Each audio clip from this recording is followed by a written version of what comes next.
И срамно и жално, четврт век шанса за живот од државата за лицата со посебни потреби. Само до таа возраст тие имаат поддршка и грижа од институциите. 26-тиот роден ден за нив е ден кога освен на семејствата, веќе немаат на кого да се потпрат во животот. Ова како проблем, освен родителите, се погласно го истакнуваат и дефектолозите, кои во прв ред го бараат наедноставното – дневни центри. Има дневен центар за деца и младинци. Тој дневен центар е за деца до 24 или 26 годишна возраст, но за повозрастни немаме. Во секој случај неопходно е да има и таков дневен центар, затоа што тие деца дали на 24, дали на 34, потребите, можностите им се тука некаде. Значи некој ќе мора да ги згрижува тие деца и на 24-та година од живот.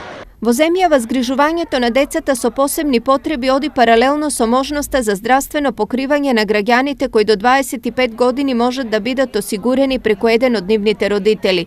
Но истите потреби, овие лица ги имаат и над 25 години, а државата можност за нивно згрижување не дава. Ова е едно и од барањата на Сдруженијето Сплотени срца, кое заедно со повеќе здруженија на родители на деца со посебни потреби започна кампања за обезбедување на сигурна иднина и за овие обесправени граѓани.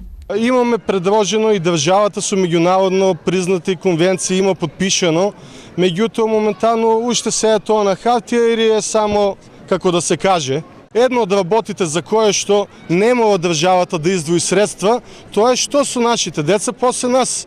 Иницијативата за поддршка на предложените законски измени ја потпишаа речиси 200.000 граѓани, што е 10% од вкупниот број на жители на државата. Ваква масовна поддршка од граѓаните потврдува дека емпатијата и разбирањето за проблемот постои, но оние кои треба да го слушнат гласот на обесправените, веќе 26 години не им оставаат мирен сон на родителите и на семејствата на лица со посебни потреби.